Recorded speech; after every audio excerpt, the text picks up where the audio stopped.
you've got this really unusual situation where you've got this huge amount of capital available to be able to fund developers, a demand from end consumers, particularly in the residential markets. But because of this sort of dynamic in the middle where contractors have been under pressure financially and they're being required to do a hell of a lot more to be able to deliver a project, the willingness of developers and contractors and the capacity in the system to be able to solve that is it's not there. Cathro and Partners presents The Cut, a podcast about all things insolvency.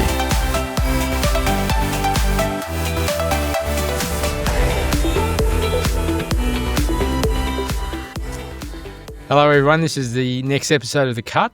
We have Dominic Lo Surdo, the Executive Chairman of Stamford Capital. How are you, Dom? Well, Simon. Welcome back. You're our first guest to even come on this series for a second time. Well, it's a privilege to be back here, mate. And look, it might be worthwhile just sort of setting out explaining what you're doing and what Stamford does for the benefit of the viewers. So do you want to just run through that? And Love to. So so Stamford's real estate finance brokerage business, and we also have a funds management business attached to it as well. We're the largest commercial mortgage origination business in the country. We should do about 2.6 billion this financial year in settlements. Yeah. In a market that's actually been relatively tough, which I'm sure we'll get onto later in the podcast. We've got offices Sydney, Melbourne, Brisbane, Adelaide, Perth, Newcastle. Average deal size is a bit under 10 million. So we see a lot. Pipeline this morning is about 6.3 billion. And we operate very much squarely in the mid-market of the commercial real estate space. The funds management business separately, we invest equity alongside our clients. We manage a wholesale licensed entity. And that's been a really successful journey for our investors as well. We've made them a lot of money and it helps with our investors obviously as well. Yeah, and how are you finding the market anyway at the moment? Look, it's tough. I think the reality is the last 12 months, if I can sort of talk about the last 12 months, you've had, heightened risk around builders, project feasibilities on the residential side of things, not really stacking up other than at the real top end of the market. Commercial markets, sort of transactional activity has been pretty benign. Everyone who owns real estate probably understands that commercial real estate, that those asset values have come under some pressure and ideally not wanting to trade out of those assets and so hanging on. And you've had, I guess, support from credit largely in markets to ensure that those assets are being held with incumbent owners and not being forced sales. The credit providers in this country have been really patient, actually. Banks through to non-banks. Yeah, so I think sort of transactional activity has been somewhat subdued, which it's not a bad thing for our business, and we sort of roll over loans and we continue to service our clients in that way. But we'd prefer, I guess, more transactional activity happening, acquisition sales of assets, and ultimately development activity picking up. I think the bones of the next development cycle are there. There's certainly an enormous weight of capital in market, all of which is there and wanting to transact and do deals. As I said, it's just the feasibilities, particularly on the residential side of things, aren't at a point where I guess it's supporting a developer triggering the development. And that's largely due to just cost escalations in the construction market. And as I'm sure you're well aware, the sort of lack of builders. We've gone through this insolvency cycle, where we've had a real clean out of... the construction space and related services make up about 40% of the insolvency. Yeah, there you go. And that's been probably at that level now for a good 18 months. Wow. And any signs of that abating? Yeah, I think we've seen in the recent months the numbers overall start to flatten a little bit. It's difficult to know whether it's just a pause because of the election. The frequency and call rate around businesses in distress, and that's just not construction, is still quite intense. So But less than 50% of those conversations you have don't actually convert into an appointment. It's often just people looking at all their options, and then they have alternative solutions like paying the debt themselves, or sometimes just doing nothing. Some people just have their head in the sand mentality. But the construction still makes up that 40%. And long-term construction does tend to sit around that 20 to 25%. Right. So we do still seem to have a abnormally high amount. And that captures your tradies, that captures subcontractors, subbies and all the different parts of the construction industry. It's not just builders. But it's a tough market, and the question really is: do you think it's bottomed out? It's been really in a tough market now for 18 months, and it's reflective in all the work that our industry seems to be getting. Yeah. My sense is that it's, if not bottomed out, it's close. Yeah. I do feel that the work that the Building Commission has done, in particular in New South Wales, has been great in terms of getting rid of contractors that shouldn't be in the industry. And, the requirements that are now put on contractors to ensure the quality of projects is a good thing for end consumers. The building industry itself is somewhat mixed in terms of its response to the work that the Building Commission has done. Some of the contractors have fully embraced it and said, this is the way forward. I'm going to use this as a way of differentiating myself in market. It's best practice, global best practice. And so they have fully embraced this. Others have said, we're out. Not because of insolvency pressures, but because of the additional requirements put on them by the Building Commissioner and the efforts of his office. So, having said that, though, I do feel like the market sentiment is improving. Yeah. There's you can't pick up a paper these days without reading about the housing shortage we have in the country. Yeah, I was going to ask about that. There's these big targets, but it's this sort of situation in the building industry seems to work against the goal of trying to solve that housing crisis. It's definitely working against it. Yeah. There's you've got this really unusual situation where you've got this huge amount of capital available to be able to fund developers. You've got a demand from end consumers, particularly in the residential markets, which is certainly unsatisfied. But because of this sort of dynamic in the middle where contractors have been under pressure financially and they're being required, particularly in New South Wales, to do a hell of a lot more to be able to deliver a project, the willingness of developers and contractors and the capacity in the system to be able to solve that is it's not there at the moment. And that's not something you fix overnight. I guess it's in part why governments across the country are investing in trades. Like there was even an announcement yesterday from the New South Wales government about investing as part of the budget, investing in trades and ensuring that they're building out the labour force capacity to be able to deliver on some of the headline targets, which look increasingly difficult to achieve. Far away be honest, from long way away. Yeah. So. And you're seeing property prices. How do you see them? Have they plateaued out a bit? Are they starting to increase? I mean, interest rates have dropped. Interest rates have dropped. And I think it'll drop a couple more times. Yeah, I think market consensus is that a couple more reductions pre the end of the calendar year. I think the residential markets will continue to improve. I mean, the upper end of the residential markets are just crazy, right? The numbers in some of the homes and larger high-end stock that you see in market has just been astronomical. But where we haven't really seen growth is that sort of mid-market. And, coming back to the question around housing supply and affordability, the country really needs the mid-market improving. And I'm talking about apartments principally. Yeah. The housing market has been pretty buoyant. Our clients that are active in land and housing have been trading really well, to be fair. It's really more that mid-market in the apartment sector that hasn't seen the growth in the revenues to be able to then support feasibilities given the cost escalation that we've seen in contracting or in building. And I guess the general lack of contractors, as we touched on earlier. So I think markets are showing signs of improvement. I expect that will continue through to the medium term, and hopefully that then means we'll be able to unlock some of the value and be able to deliver some of the residential stock. Yeah. I think what the government's done with TODs is very clever. And what's that? Transport-orientated design. So what they've effectively done is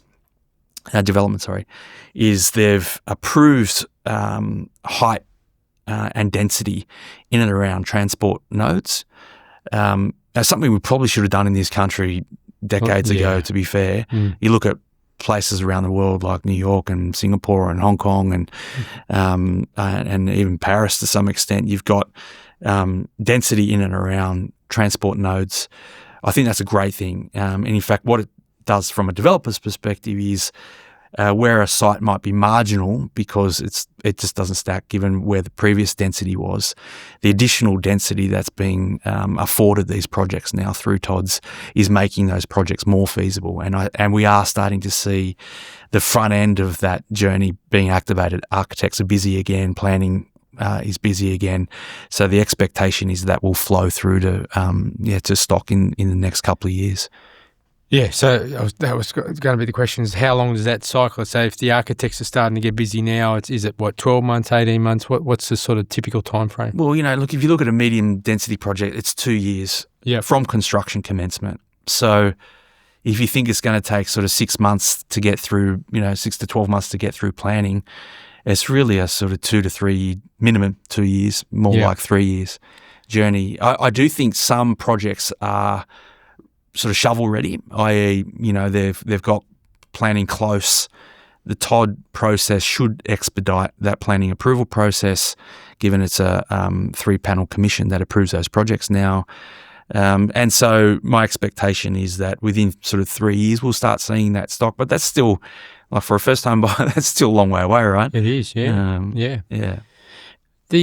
Coming back to the commissioner and all the new regulations and some people might call it impositions that they put on these contractors and developers. Do you think that's been a good thing?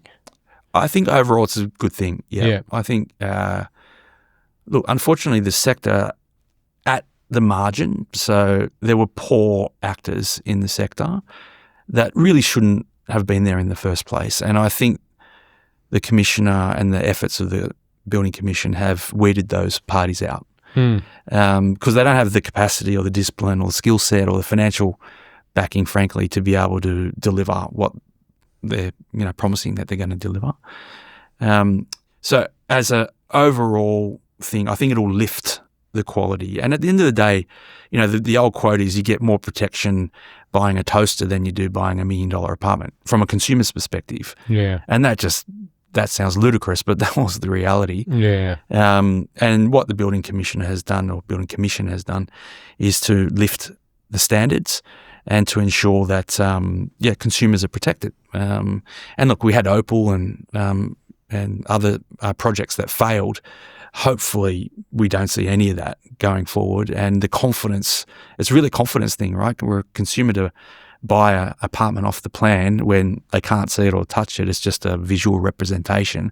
They're backing the quality of the builder and the developer to actually deliver. Yeah. And so the more confidence that that the consumer has, the better it is for the market. In fact, the better it is for the developer. They can get the pre-sales they need to be able to trigger construction. Possibly better price. Better price, And I think the developers who have fully embraced it, and you speak to agents that are marketing product, they understand that you can actually charge a premium. Yeah, because you are offsetting that risk that the consumer is facing as a consequence of at that point that the consumer is making that buy decision. Yeah. And building materials, has that plateaued, come back a bit? I think it has. Yeah. It seems to have. Sort of supply chains seem to have normalised. I mean, listen, who knows what's happening now with the war in Iran and other, that's contemporaneous, like it's all happening live as we're talking, right? Yeah, exactly. But for now, I feel like the supply chains have normalised. There's still inflationary pressure to some extent on products. Wages and availability of contractors is still an issue, as I touched on. And, you've got this situation where governments are investing pretty heavily in infrastructure.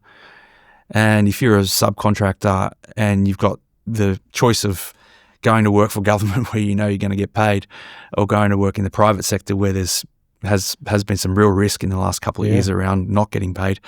You know, you can understand why those infrastructure projects are sucking labour out of what potentially would have been the private sector. Yeah. So that's still unfolding as well. Yeah. So your business did a survey. You do it every year. Every year. It's called the Real Estate Debt Capital Market Survey. Fairly well known in the market. You get a lot of the bankers and non-bank financiers participating in the survey. You want to run through some of the headline numbers and some of the results that came out of that survey? Yeah, I'd love to. So, the Debt Capital Market Survey, we've been running now since, I think, 2016, something like that, 2017. We did it one year, we did it twice, which was COVID, just given, what markets were changing so quickly. Yeah. We had this. We were actually quite fortunate. We did it just before COVID and just after COVID. So to be able to compare the sentiment in market over that period was pretty interesting. This year we had over 100 lenders respond. That's bank and non-bank or private lenders. So the business deals with these lenders on a daily basis. So we've got a great working relationship with the banks and the non-banks and the private lenders in market. And so we're very fortunate to be able to, I guess, hear from these lenders, because it's the only survey in the country that we're aware of that surveys the sentiment in the lending sector. One of the questions which we asked this year, ASIC released a discussion paper in February. They're looking at, and there's been a lot of noise in the press around private credit in particular. And we asked the lenders actually what they thought around the private. Did they have some concerns around private credit? Interestingly, it was a pretty staggeringly high number. Nearly 70% of the respondents, that's bank and non-bank, said that they had some concerns, a level of concern. Yeah. And was there any opportunity to give additional comments on why they thought that, or any thoughts on that? We did survey that. We didn't publish it because it's private to those particular respondents, and we do want to ensure that's fair enough, that the responses are private. But I mean, the thematics were just the rate at which the sector had grown. Yep. There were some concerns around transparency, so the willingness of the lenders to be able to report back to their investor base really around performance of loans. And I guess the third leg was really valuations.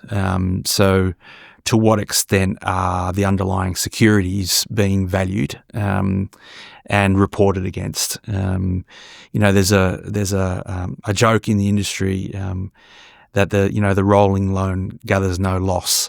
So there's been a bit of a behaviour, I think. Again, it's not systemic, but I think it is. Just like in the construction sector, there's probably some private lenders who shouldn't be in the sector, and hopefully the review which ASIC is undertaking will weed those parties out, just as the building commissioner has weeded out bad actors in the construction sector. So those thematics came out in the commentary. I mean, interestingly, the banks were more vocal. So sort of 84% of the banks responded, said they had some concerns. It was less than that in the non-bank sector. And I found that quite interesting, actually, because the banks will also acknowledge the importance of having capital available outside the banking sector. The reality is that I've had numerous conversations with senior bankers that have told me that where they've got a loan that for whatever reason on their books doesn't fit their lending criteria or their policies at that particular point in time, having available sources of capital to be able to refinance that particular loan is really important. It's important to ensure that the market is functioning properly. It's probably not great for insolvency practitioners, frankly, because historically where that capital wasn't available, the banks probably applied more pressure.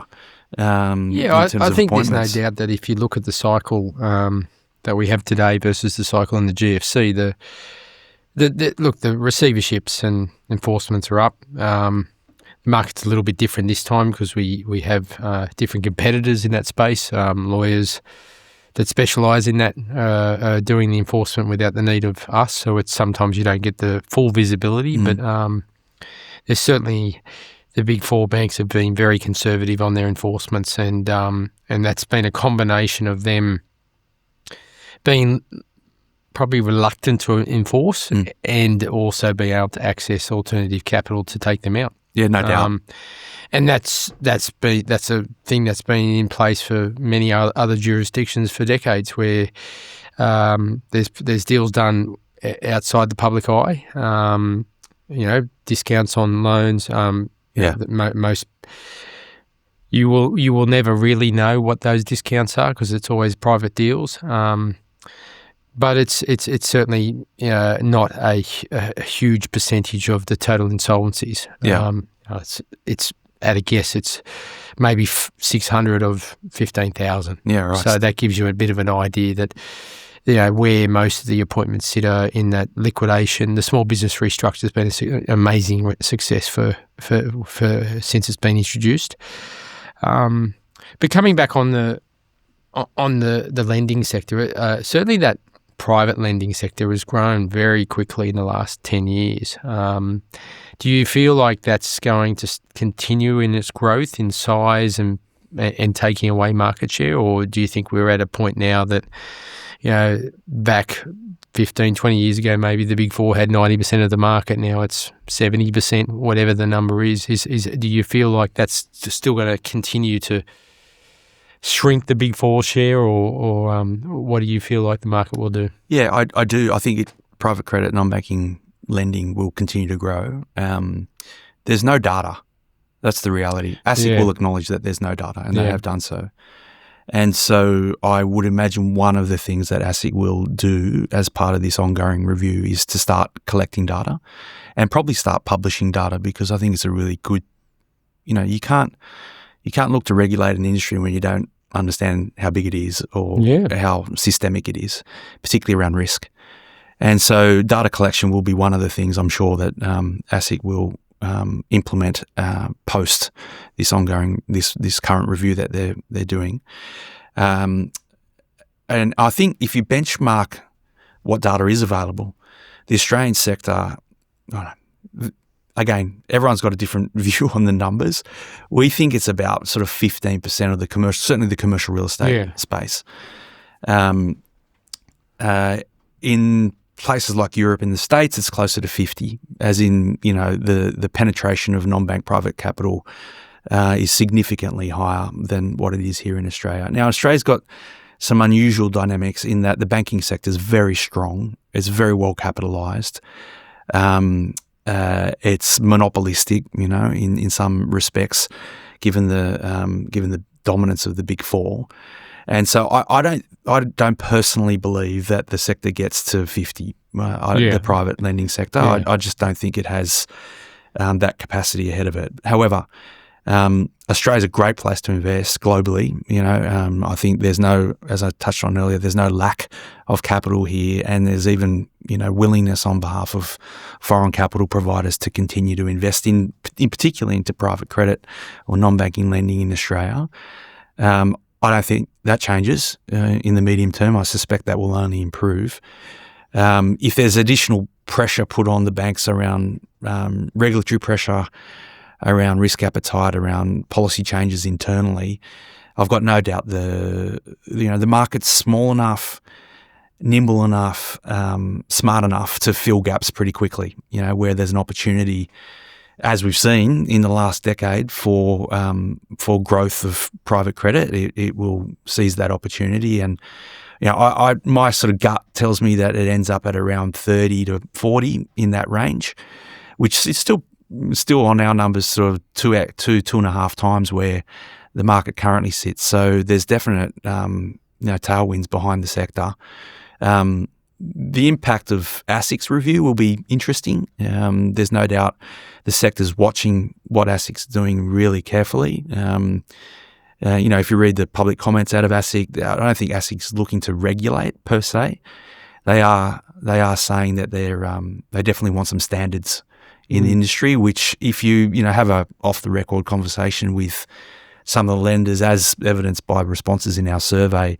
I think the sector itself wants, better standards to be adhered to, and best practice, I guess, to be adhered to. So, and it's a bit of a balance, I suppose. It's always a balance. You don't want to get it to a point where it becomes too compliant or too much regulation, because it restricts capital flow. Yeah, well, you end up becoming a bank. Yeah, true. And no one wants that. The banks don't want it. The private credit sector don't want it. Our clients don't want it. I think one of the things that happened in the last decade is if you spoke to a client about non-bank credit, private credit 10 years ago, they'd look at you as if something's what the hell are you talking about, right? Yeah. Whereas there's been this whole real education by not just Stamford but other businesses across the sector, including the private lenders themselves, around the virtues of the sector, around the fact that it can fund without pre-sales, for instance, that it can provide higher leverage, that it can do things that's outside the banking sector's capacity. And in certain instances, that means a developer, for instance, might be able to start a project earlier, might be able to get a premium for starting earlier because they're able to deliver stock into a market where no one else can. So, I think there are definite benefits to the sector, and as you say, having a balanced response from ASIC is something that's going to be really critical.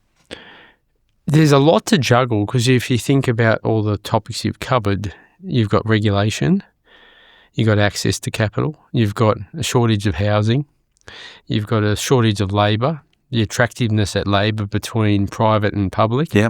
And there definitely is a real need in the Australian market for more housing. And so I suppose when ASIC, it's important that ASIC probably needs to factor that into their overall thinking around managing the various stakeholders and expectations of what the market may want. I've got no doubt that's they're conscious of it. Yeah. Yeah.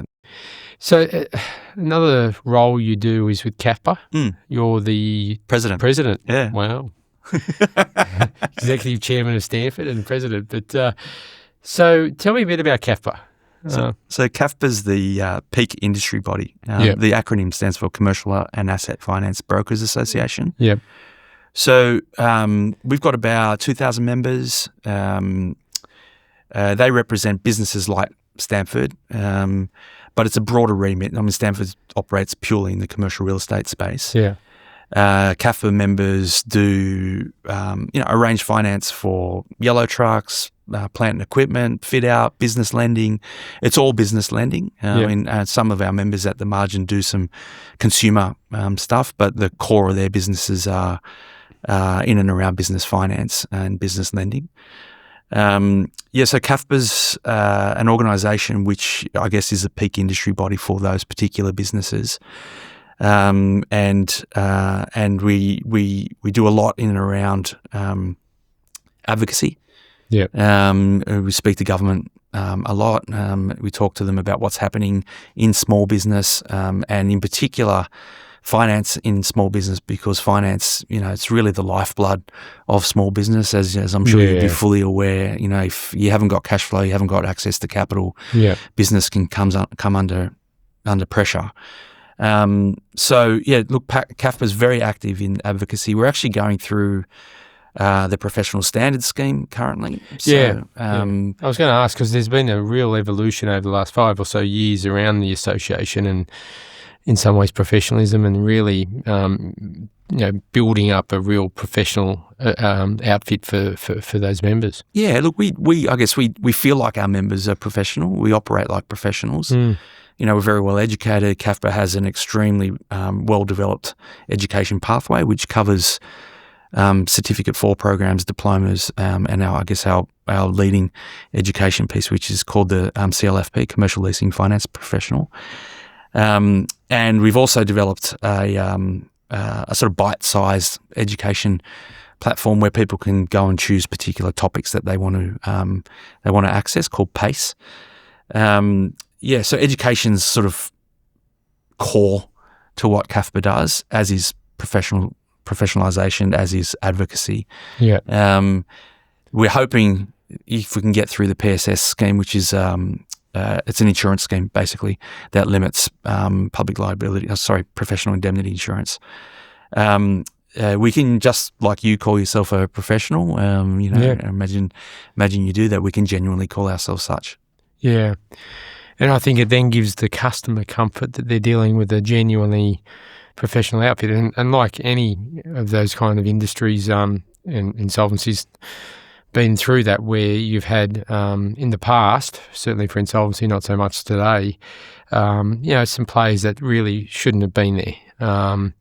And the associations that are linked to our industry, very professional outfits, all done a wonderful job in terms of uplifting the standards that our members should abide by. I suppose that's a similar goal for CAFBA. It's very much the goal. It's well underway. Yeah, it's very much the goal. And look, self-regulation is again core to what CAFBA stands for. And improving standards is part of that. And that means disciplining members that aren't doing the right thing as well. So part of the,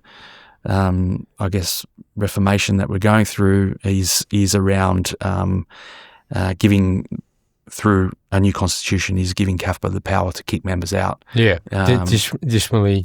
Yeah, because it's very, very, in the insolvency space, we're regulated and overseen by ASIC. We're also subject to the ARETA and TMA guidelines. Yes. They're enforced very strictly. Yeah. And I think as a result of that, I feel like the quality of the typical insolvency practitioner today is substantially better than what it was 20, 25 years ago. Yeah. Some of my older colleagues might disagree with me, but bad luck. So I think in your associations, and I know a little bit about it because we've been involved with them for a few, on and off for the last few years, and we're involved with them again next year. You really see the quality of the typical member really improving, I suppose. Well, I think it's dealing with money. It's dealing and it's dealing with finding money. Small businesses, medium-sized businesses that need the services, and they're not as sophisticated as the large end of town. So exactly. There's an obligation, I suppose, on those members of CAFBA to really make sure they do the right thing by their client. Yeah. Small, medium, or large. Yeah. Large organisations are going to have a team of people they've got treasuries or CFOs or whatever as well. And external advisors to help them through the transaction, because clearly the loan size is in the hundreds of millions, if not billions, rather than in the sort of hundreds of thousands. Yeah. It's tough running a small business today. Yeah. So, but you comment earlier around the consumer. I think that's really, look, any professional body is about ensuring that the services which those members provide is the best service for that particular customer, and the customer's protected, right? I mean, that's what we endeavour to achieve. Is when you're dealing with a CAFBA member, it's a recognised membership base, which the consumer can say, I know I'm dealing with the best. I think our membership reflects that already. Again, we're just going through a process to ensure that it does. Part of that is around insurance, part of it's around education, part of it's around standards and disciplinary. Yeah. And it's really changing CAFBA, actually. It's not necessarily changing our members. It's really changing the constitution of CAFBA and the way we engage with our members. Look, I think there will be certainly an improvement by your members, because the level of customer service that they provide will improve naturally or organically through the fact that they've got these framework in place. The complaints and disciplinary that can be provided is always a good thing to have, because then the members are aware that there's an avenue now for their customers to reach out to if they need some support or some issues to resolve. So I think that kind of stuff is very helpful. And so just sort of wrapping up, what do you think the next 2 to 3 years is going to look like for the property sector? Well, I think as a general comment, I think the real estate sector is improving. I do think we'll start to see transactional activity, and that comes from a combination of, I guess, people who potentially should have transacted eventually getting to their tether and saying, okay, let's just move these assets on.